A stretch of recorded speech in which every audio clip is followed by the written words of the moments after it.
आप सभी अच्छे और प्रसन्न होंगे। चलिए आज हम पढ़ते हैं पाठ 5 शब्द भंडार। करते हैं इस पाठ की शुरुआत। पर्यायवाची शब्द नभचर, खग, विहग और पक्षी। पक्षी को हम अन्य नामों से भी जान सकते हैं, है ना। उसी तरह है यहाँ पर औरत। औरत को हम अन्य नाम से जानते हैं, जैसे हम उसको कह सकते हैं नारी। क्या कह सकते हैं हम उसको? नारी, वनिता और स्त्री। उसी तरह है दिनेश। दिनेश को हम किसी नाम से रवि, सूर्य और भानु, है ना। हम इनको अन्य नामों से भी बुला सकते हैं। आगे है ऊपर दिए गए चित्रों के चारों तरफ लिखे शब्दों के अर्थ समान ही हैं। इस प्रकार एक समान अर्थ बताने वाले शब्द पर्यायवाची शब्द कहलाते हैं। ठीक है, जानते हैं इसे परिभाषा के माध्यम से। समान अर्थ बताने वाले शब्दों को पर्यायवाची शब्द कहा जाता है।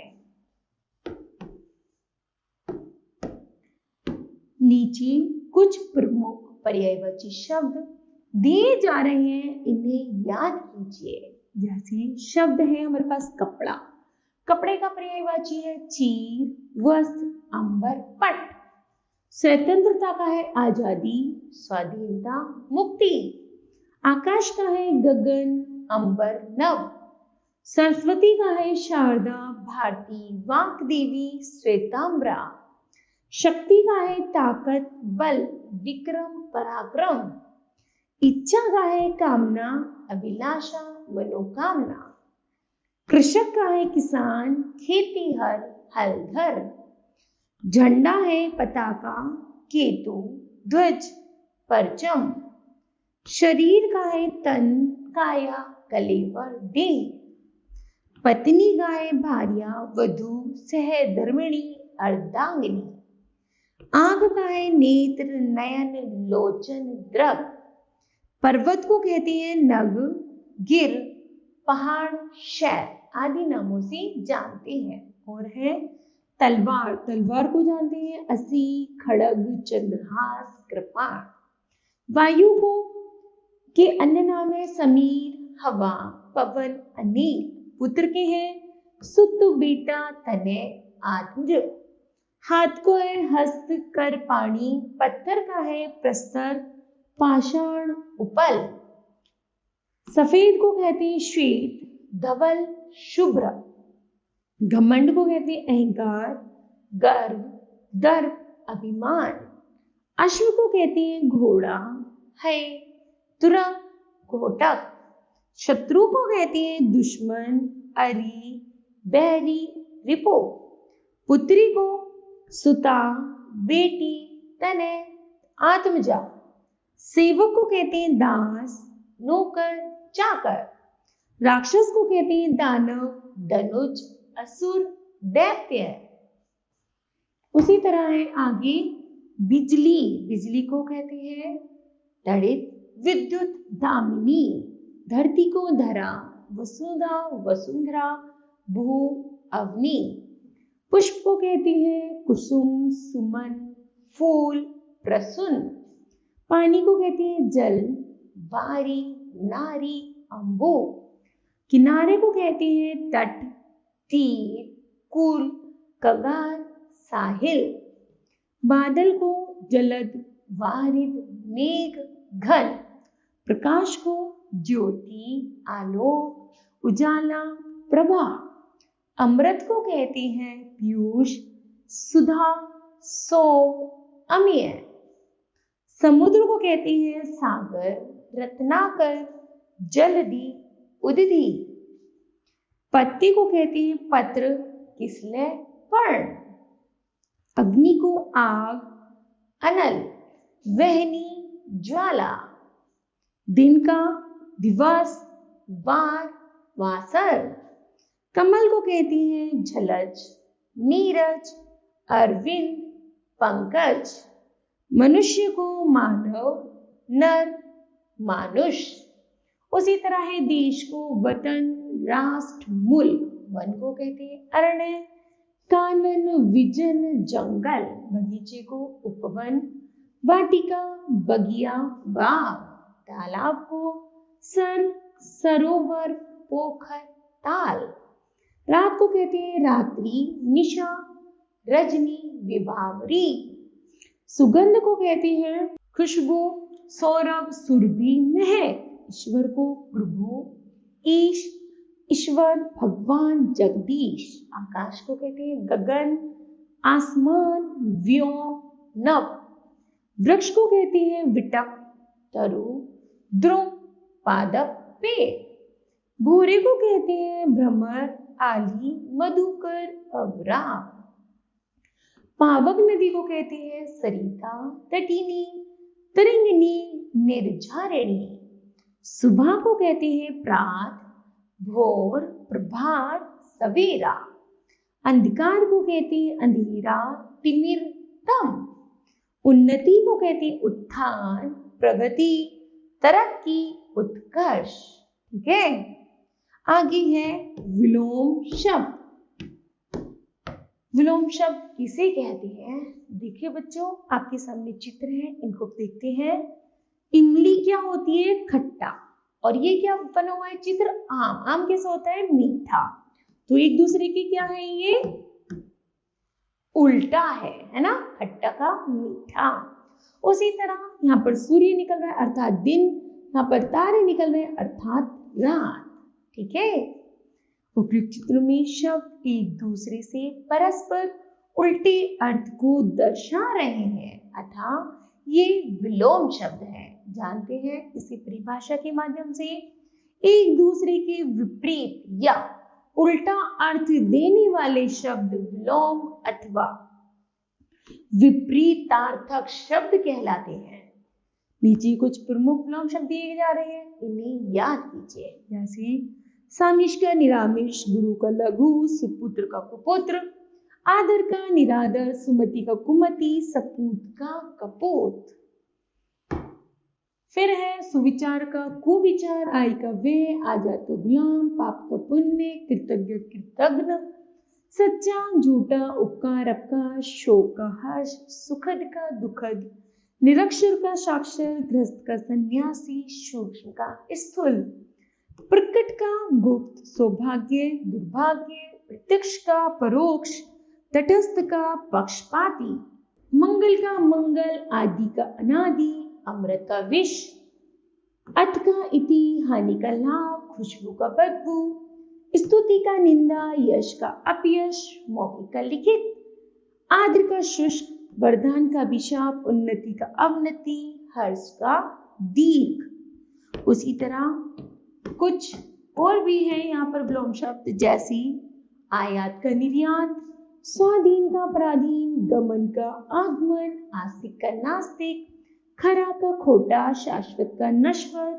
वरिष्ठ का कनिष्ठ, महंगा का सस्ता, महात्मा का दुरात्मा, योगी का भोगी, आशा का निराशा, चंचल का स्थिर, स्वागत का विदाई, आरोह का अवरोह, अनुकूल का प्रतिकूल, सज्जन का दुर्जन। आगे है शकुन का अपशगुन, आरंभ का समाप्ति, अर्थ का अनर्थ, अनुराग का विराग, सुगंध का दुर्गंध, आलस्य स्फूर्ति, सजीव निर्जीव, नवीन प्राचीन, मानव दानव, चर अचर, नूतन पुरातन, उत्थान पतन, मांसाहारी शाकाहारी। ठीक है, उसके बाद है अनेक आर्थी शब्द। अनेकार्थ शब्द दो शब्दों से मिलकर बना है। अनेक जमा अर्थ, इस प्रकार के शब्दों के एक से अधिक अर्थ होते हैं, उन्हें अनेक आर्थी शब्द कहते हैं। जैसे आम फलों का राजा है, तो आम क्या है?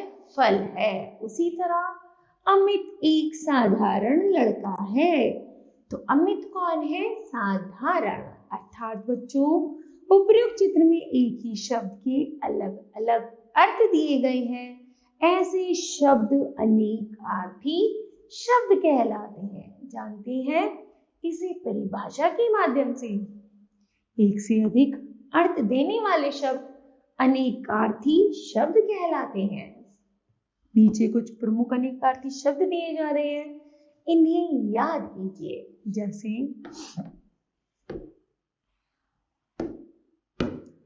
कल का है बीता और आने वाला कल, अर्थात एक कल होता है मशीन, एक कल का अर्थ होता है आराम।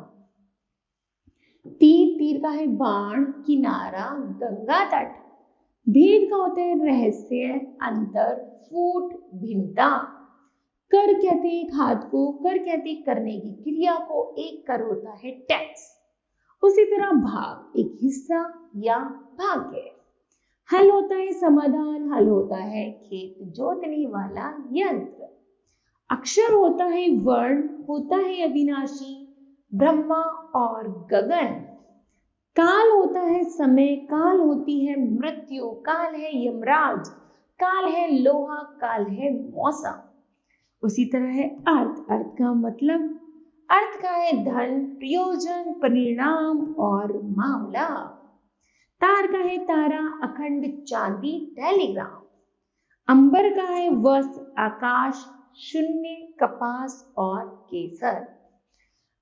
कार्य है काम, पेशा, कामदेव। मत का है विचार, वोट, नहीं संप्रदाय। वर्ण का है रंग, अक्षर, जाति। दल का है समूह, पत्ता, सेना, भाग। पद का है ओहदा, चरण, कविता की पंक्ति, शब्द। नव है नया, नो, नवी। विधि का है तरीका, रीति, ब्रह्मा, कानून, भाग्य। शून्य है बिंदु, अभाव, आकाश, रिक्त स्थान। पक्ष है पंख, तरफ, दो सप्ताह। वार होता है दिन का और वार होता है प्रहार। अंत है जिसका अंत न हो, अनंत है आकाश, अनंत है बादल और अनंत है मोक्ष। चीर है वस्त्र, चीर है चीरने की क्रिया और चीर है चोटी। आगे है योग, योग है जोड़, योग एक विशिष्ट प्रकार का आसन या ध्यान। गुरु है एक बड़ा, गुरु है एक आचार्य, गुरु है भारी, गुरु है शिक्षक। अरुण है लाल रंग, शून्य, सूर्य, सिंदूर, सोना। कनक है गेहूं, सोना, धतूरा, पलाश, चंपा। मांग है चाह, मांगने की क्रिया, और धन है बादल, ठोस, घंटा, लोहा, हथौड़ा। ठीक है। आगे है एकार्थक प्रतीत होने वाले शब्द, जैसे चित्र में है मयंक अहंकारी लड़का है, दूसरी तरफ है श्रेया अभिमानी लड़की है। ठीक है। पहले वाक्य में अहंकारी तथा दूसरे वाक्य में अभिमानी शब्दों का प्रयोग किया गया। इन दोनों शब्दों के अर्थ में अत्यंत सूक्ष्म अंतर है, इसे हम एकार्थक शब्द कहते हैं। चलिए जानते हैं इसे परिभाषा के माध्यम से। जिन शब्दों का प्रयोग केवल एक ही अर्थ में होता है उसे एकार्थक शब्द कहते हैं। जैसे अभिमान, अभिमान होता है अपनी संपत्ति या श्रेष्ठता के कारण स्वयं को बड़ा समझना। अहंकार होता है घमंड। तो अभिमान और अहंकार में सूक्ष्म अंतर है, बोलने में तो एक समान है लेकिन उनमें थोड़ा सा अंतर है। उसी तरह है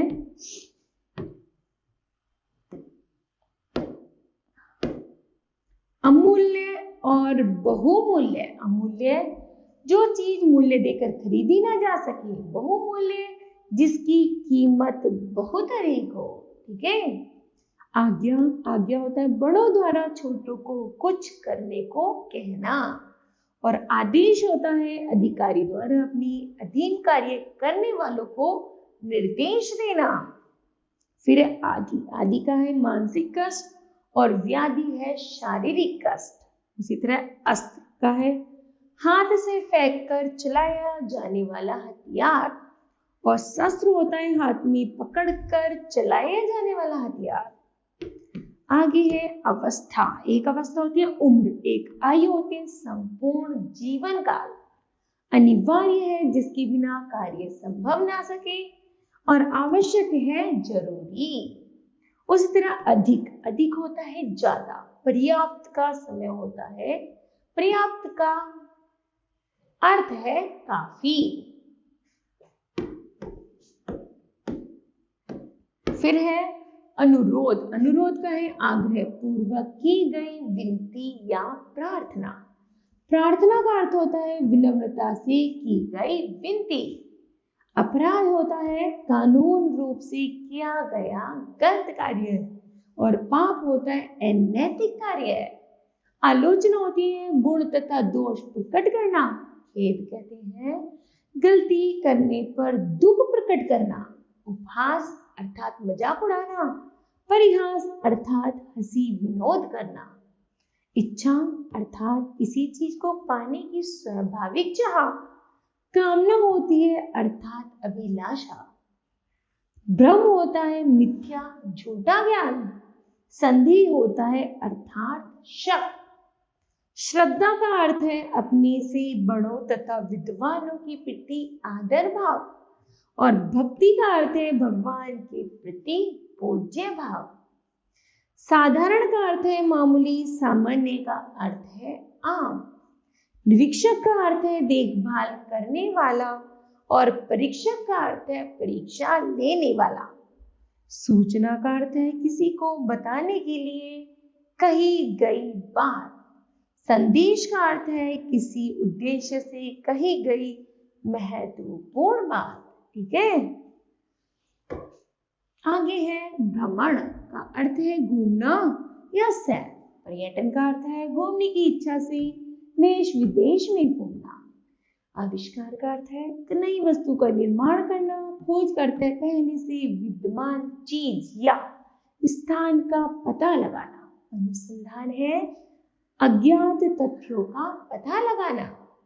अभिनंदन का अर्थ है विधि पूर्वक सम्मान करना, और एक स्वागत का अर्थ होता है किसी के आने पर सम्मान प्रकट करना। वात्सल्य का अर्थ है बड़ों का छोटे बच्चों के प्रति प्यार, और स्नेह है बराबर वाले के प्रति प्रेम। छाया है वृक्ष की छाया, परछाई है मनुष्य की परछाई। व्यय है खर्च करना, अपव्यय है फिजूल खर्ची। ठीक है, इस तरह बच्चे इन्हें हम एकार्थी शब्द कहते हैं। चलिए अब आगे पढ़ते हैं समश्रुति भिन्नार्थक शब्द। समान श्रुति अर्थात समान रूप से सुनने वाले शब्द लेकिन उनका अर्थ अलग हो। चलिए पढ़ते हैं। हिंदी में बहुत से शब्द ऐसे हैं जो पढ़ने तथा सुनने में तो समान लगते हैं परंतु उनके अर्थ भिन्न होते हैं। ऐसे शब्दों को श्रुति सम भिन्नार्थक शब्द कहा जाता है। ठीक है, चलिए पढ़ते हैं इसे उदाहरण के परिभाषा के आधार पर। ऐसे शब्द जो पढ़ने, सुनने और उच्चारण में एक से लगते हैं परंतु उनके अर्थ भिन्न होते हैं, ऐसे शब्दों को श्रुति सम भिन्नार्थक शब्द कहते हैं। ठीक है, नीचे कुछ प्रमुख समश्रुति भिन्नार्थक शब्द दिए जा रहे हैं, इन्हें याद कीजिए। जैसे प्रसाद, एक प्रसाद है मंदिर का प्रसाद और एक प्रसाद है महल। उसी तरह राज, एक राज होता है शासन और एक राज होता है रहस्य। दूसरा है सम्मान या सम्मान, समान होता है बराबर, सम्मान होता है आदर। फिर है बाहर, बाहर, बाहर का है भीतर का विलोम शब्द है बाहर, और एक बाहर होती है रौनक, फल फूल की बहार। फिर है योग्य, एक योग एक योग्य, योग होता है जोड़, एक योग्य होता है लायक। उसी तरह है आसमान और असमान, आसमान होता है आकाश, असमान होता है जो बराबर ना हो। कपट और कपाट, कपट छल, कपाट द्वार। कुल और कुल, कुल तो होता है वंश, कूल होता है किनारा। आगे है मूल और मूल्य। मूल जड़ और मूल्य कीमत। जरा, एक जरा होता है बुढ़ापा, एक जरा होता है तनिक। सुत, सुता, सुत पुत्र, सुता धागा, सूत धागा।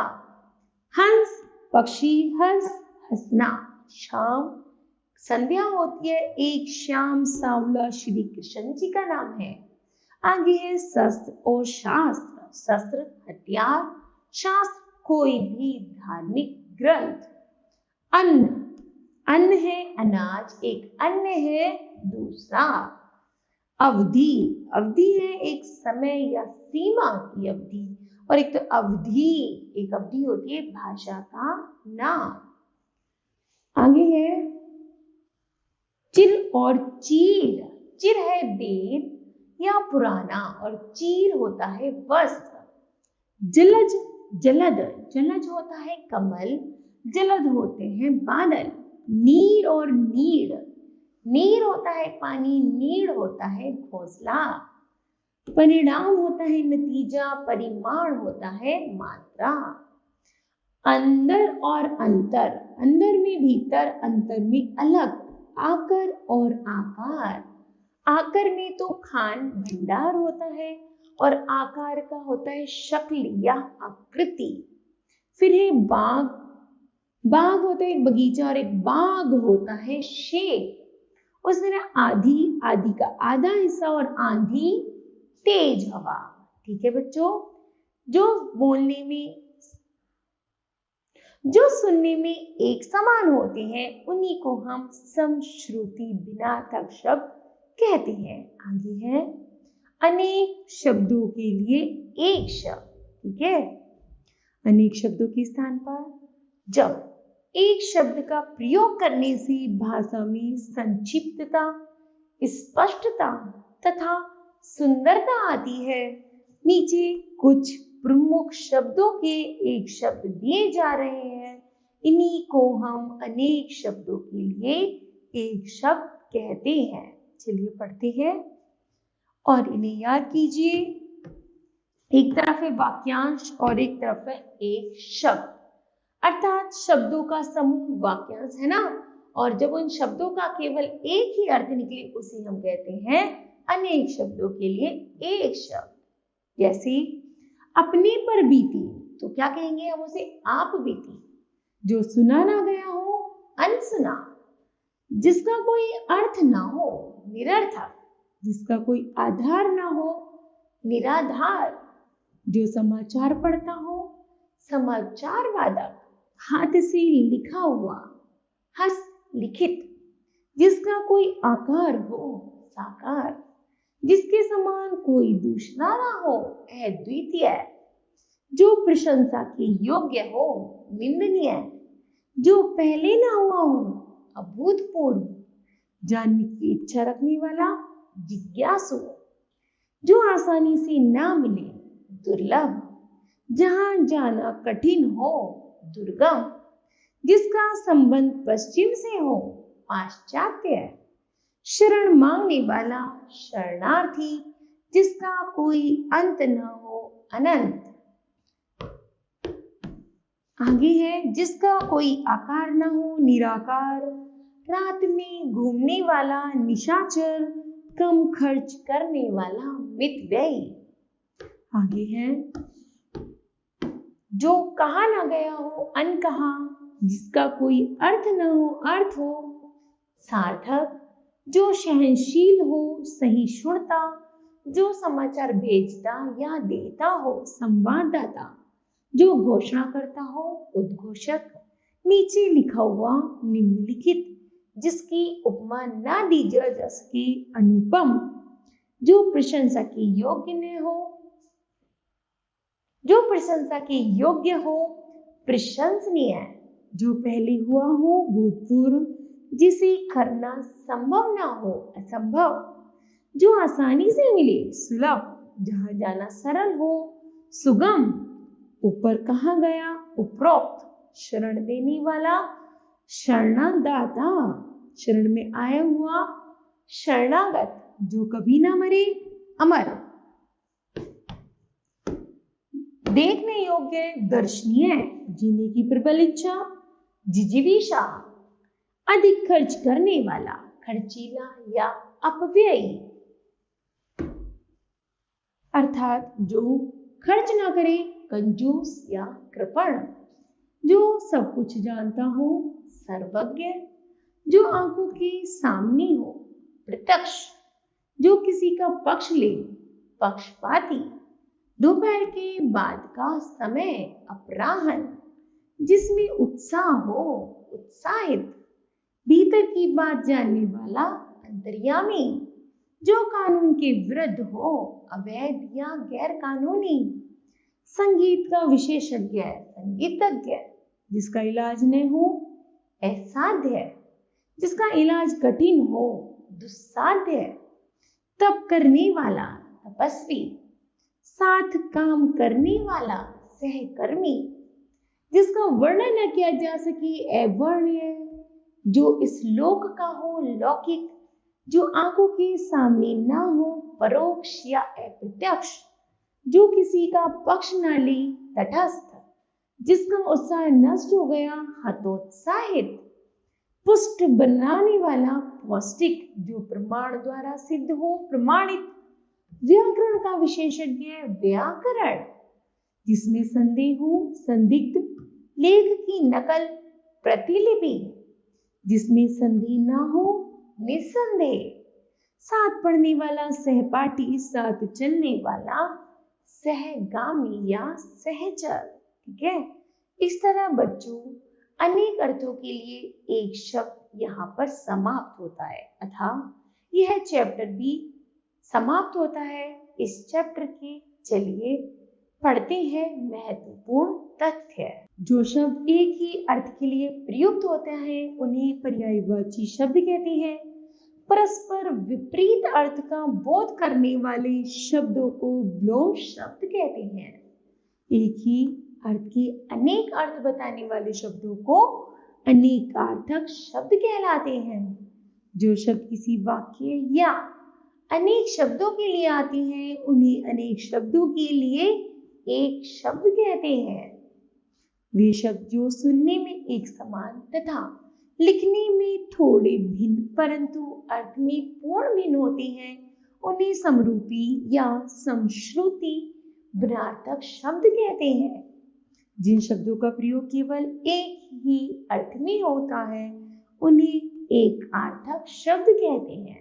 ठीक है, तो मुझे आशा है बच्चों यह पाठ आपको भली भांति समझ आया होगा। धन्यवाद।